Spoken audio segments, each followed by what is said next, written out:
കൈവിട്ട ആയുധം പോലെയാണ് വാവിട്ട വാക്കും, ഒരിക്കലും തിരിച്ചെടുക്കാനാകാത്തത്. രാഷ്ട്രീയത്തിൽ നേതാക്കളുടെ പദപ്രയോഗങ്ങൾ വലിയ വിവാദങ്ങൾക്ക് തിരികൊളുത്തുക മാത്രമല്ല, എതിരാളികൾക്ക് മൂർച്ചയേറിയ ആയുധമായി മാറുകയും ചെയ്യും.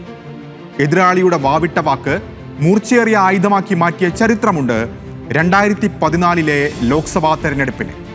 BJPയുടെ പ്രധാനമന്ത്രി സ്ഥാനാർത്ഥി നരേന്ദ്രമോദിക്കെതിരെ മൻമോഹൻ സിംഗ് സർക്കാരിൽ മന്ത്രിയായിരുന്ന മണിശങ്കർ അയ്യർ നടത്തിയ ചായക്കാരൻ പ്രയോഗമായിരുന്നു BJPക്ക് സമ്മാനിച്ച ഒന്നാന്തരമായുധം. നരേന്ദ്രമോദി ഒരിക്കലും രാജ്യത്തിന്റെ പ്രധാനമന്ത്രിയാകില്ല, അദ്ദേഹത്തിന് ചായ വിൽക്കാൻ ആഗ്രഹമുണ്ടെങ്കിൽ അതിനുള്ള സൗകര്യം ചെയ്തു കൊടുക്കാമെന്നായിരുന്നു അയ്യരുടെ വിവാദ പരിഹാസം. ഈ പരിഹാസത്തെ മോദിയും BJPയും രാഷ്ട്രീയമായി ഉപയോഗപ്പെടുത്തി. രാജ്യത്തുടനീളം ചായ് പേ ചർച്ച സംഘടിപ്പിച്ചു ജനങ്ങളുമായി സംവദിച്ച തന്ത്രം.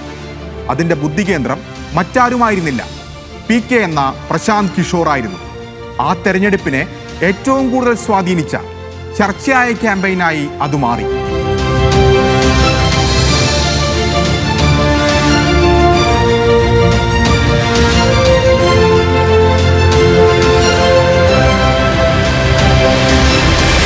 പിന്നീട് മോദി ക്യാമ്പ് വിട്ട് പ്രശാന്ത് കിഷോർ 2015 ബീഹാറിൽ BJPക്കെതിരെ ഒന്നിച്ചു നിന്ന നിതീഷിന്റെയും ലാലുവിന്റെയും കൂട്ടായി.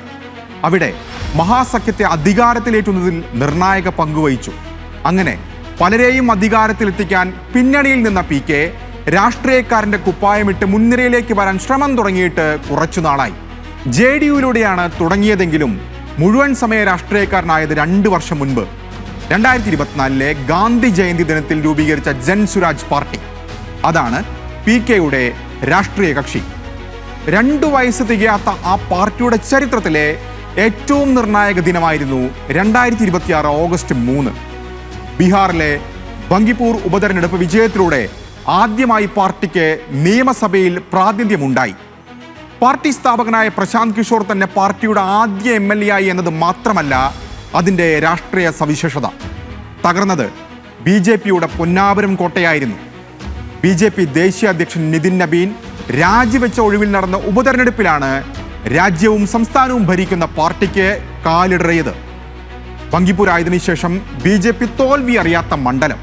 അതിനു മുൻപ് പട്ന വെസ്റ്റ് ആയിരുന്നപ്പോൾ 1995 മുതൽ BJP ജയിച്ചു വരുന്ന മണ്ഡലം. 39,000-ൽ കുറയാത്ത ഭൂരിപക്ഷത്തിൽ നിതിൻ നബീൻ 5 തവണ ജയിച്ച മണ്ഡലം. അവിടെയാണ് BJP വൻ തിരിച്ചടി നേരിട്ടത്.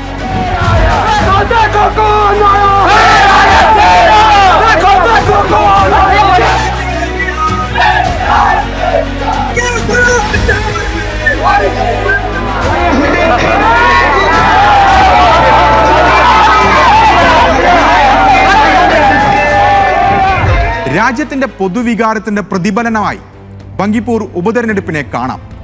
കോക്രോച്ച് ജനതാ പാർട്ടി സമരവും അവർ ഉയർത്തിയ ആവശ്യങ്ങളും വോട്ടർമാരുടെ ചിന്താഗതിയെ സ്വാധീനിച്ചു. ഡൽഹി കഴിഞ്ഞാൽ ഏറ്റവും വലിയ പ്രതിഷേധം അരങ്ങേറിയത് സർവകലാശാലകളും കോച്ചിംഗ് കേന്ദ്രങ്ങളും നിറഞ്ഞ ബങ്കിപ്പൂർ ഉൾപ്പെടുന്ന പട്നയിലാണ്. വിദ്യാർത്ഥികൾക്ക് നേരെയുണ്ടായ പോലീസ് നടപടി യുവ വോട്ടർമാരെയും അവരുടെ കുടുംബങ്ങളെയും BJPയിൽ നിന്ന് അകറ്റി. മധ്യ ഉപരിവർഗ വോട്ടർമാർ അകലുന്നു എന്ന കൃത്യമായ സൂചന കൂടിയാണ് തെരഞ്ഞെടുപ്പ് ഫലം നൽകുന്നത്. കാലങ്ങളായി BJPക്ക് വോട്ട് ചെയ്തിരുന്ന ഇതിൽ വലിയൊരു വിഭാഗം ജൻസുരാജിലേക്ക് മാറിയപ്പോൾ ഒരു വിഭാഗം വോട്ട് ചെയ്യാൻ വിമുഖത കാട്ടി. ഇതോടെ പോളിംഗ് ശതമാനം 35-ൽ താഴെ മാത്രമായി ചുരുങ്ങി. തോൽവി കേന്ദ്ര സർക്കാരിനും BJP നേതൃത്വത്തിനും മാത്രമല്ല സംസ്ഥാന ഭരണകൂടത്തിനുമുള്ള ശക്തമായ താക്കീത് കൂടിയാണ്.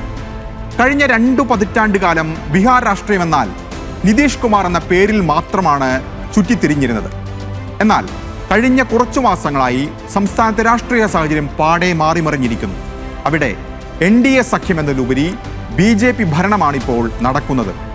സാമ്രാജ് ചൗധരിയാണ് നിലവിൽ ബീഹാറിന്റെ മുഖ്യമന്ത്രി. അതിനാൽ തോൽവിക്ക് സാമ്രാജ് ചൗധരി കൂടി മറുപടി പറയേണ്ടി വരും.